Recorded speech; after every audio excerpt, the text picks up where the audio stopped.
For pre-flight, I always start at the nose because that's where I've always started, I guess, you know. And I check pitot tube is here, no bugs in the pitot tube. I check my tire pressure. I look at my axle, the nut, and everything. I'm pretty good at eyeballing the tire pressure on these, and when it's down, those are in pretty good shape for the tire pressure. Relatively low pressure on these? What do they take? It varies depending on how you fly. Some guys like to use really mushy tires and you come in and bloop, and I like a little harder tire on the concrete. For whatever reason. What pressure do you put in, or do you just do it by? It's you know, each of the tires are a little bit different. It's like 40, 45 pounds, something like that. Okay. And then this one has the optional.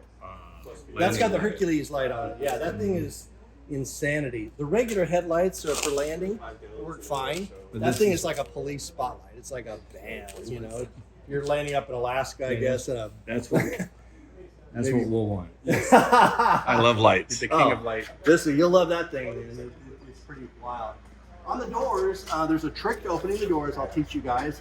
This thing is so tempting to grab to open these. Just like we do on sailplanes, you don't. You reach inside it, You'll right? see a lot of these have cracks in them because people do that. From people grabbing that. Yeah. Mm-hmm. There's a handle back here that'll have you guys, but as you reach through, the handle's right here. You pull it about halfway back and it opens. And the doors.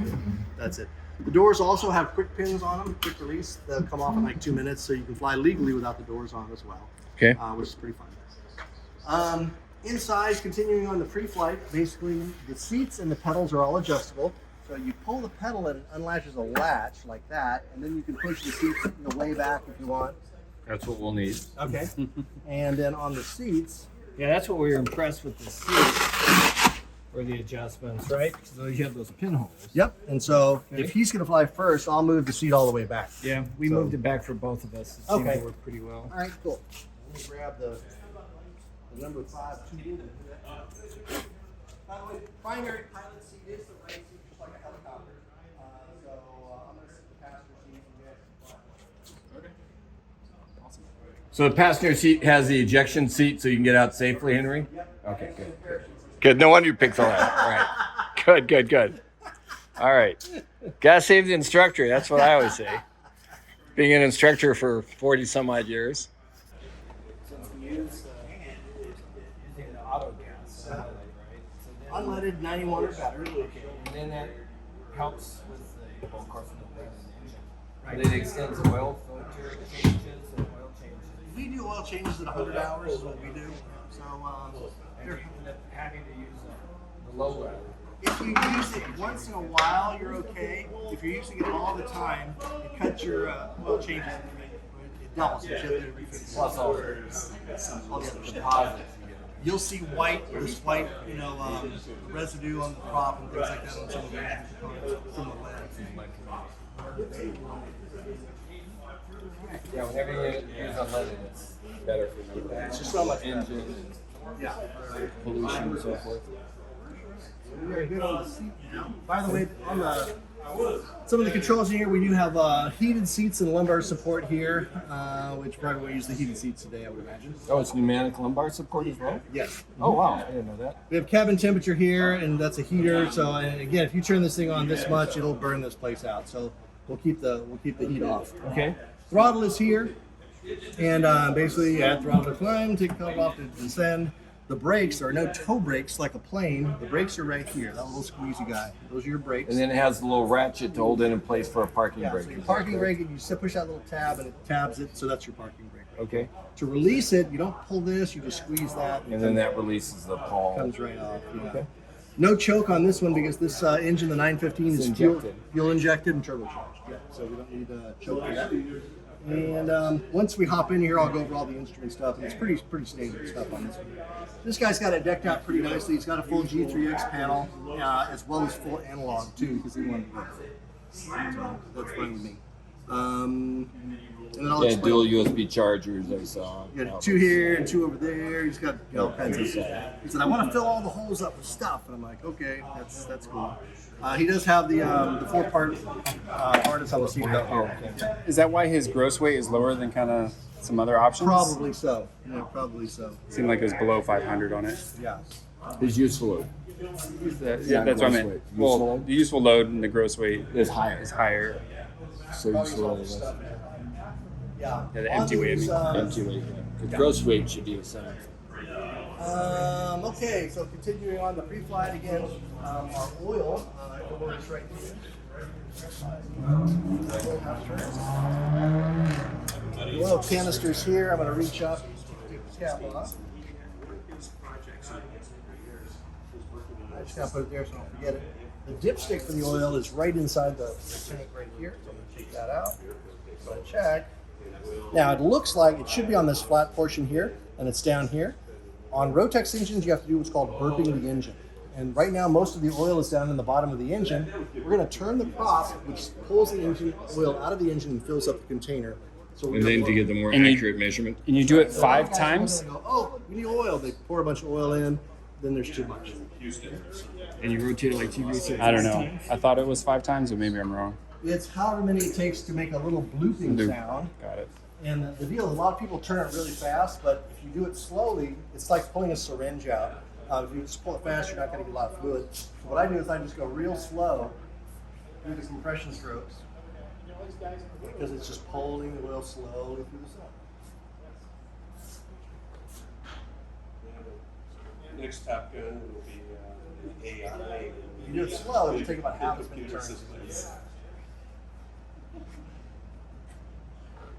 We're all waiting for the sound.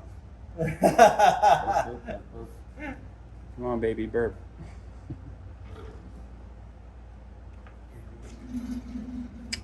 Ah, magic sound. Hear it. Okay, so we're going to recheck the oil now. How many hours did you get on a quart or liters? All right, and you can see it's up on the stick. About half a stick is perfect.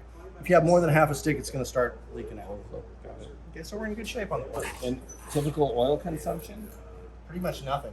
There's really not much at all. Okay, six back down. I'll put the cap back on. Until I drop it.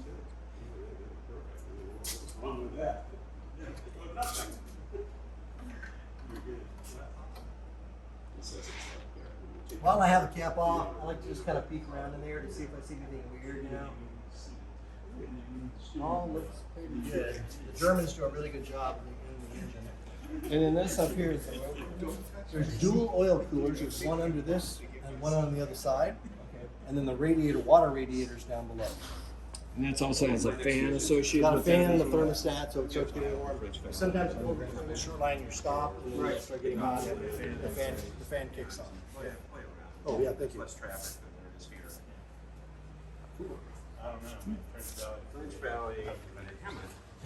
So that tank right there that we saw in there, that big tank, that's the oil tank. That's the oil tank. 2.5 quarts is all it is. Not a whole ton of oil. So when you do add oil, it's just like just a little bit.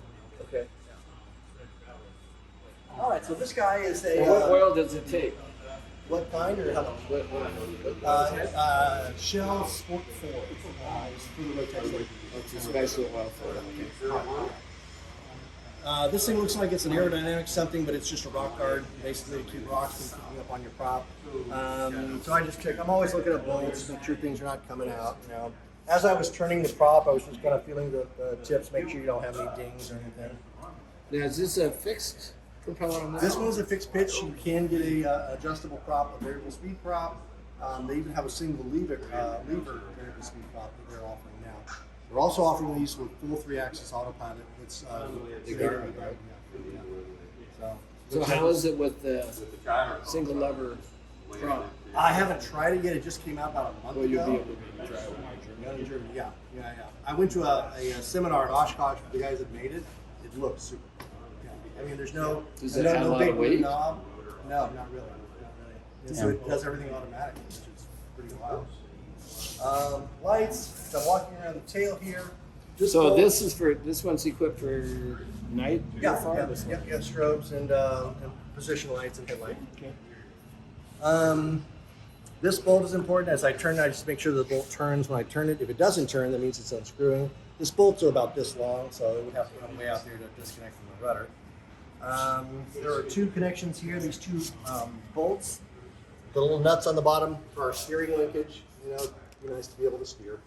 Or have a rudder anyway. All right. Trim tab, again, that's about the right angle for a trim tab. I've had guys go, oh, your thing got bent. Let me fix that. Yeah. You don't touch them. Kind of on my planes. Once you get upset, no one touches you. Yeah. All looking good there. Again, fine. So there's the thermocouple for the temperature.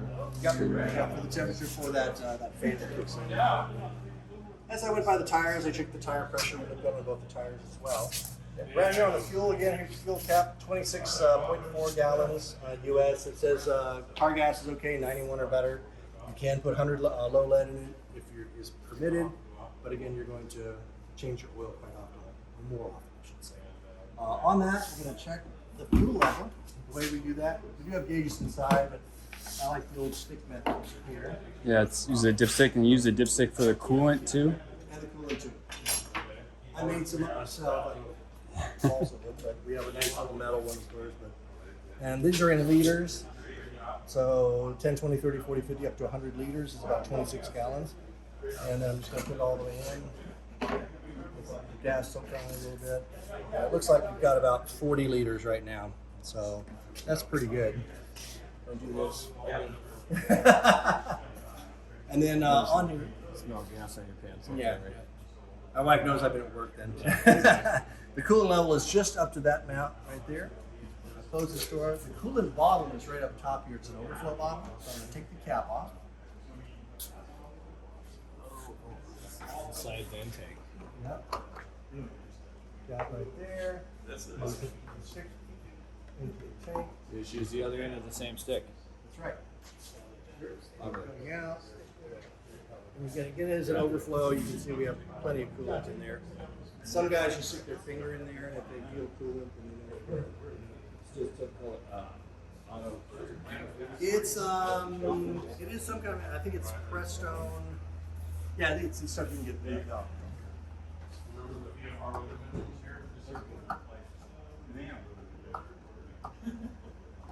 I put the cap on here because it's plastic. I'm gonna fly up there soon.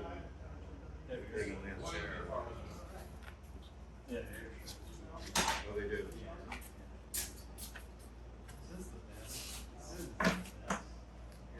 Okay. If you want to check your seatbelt and all that. Here.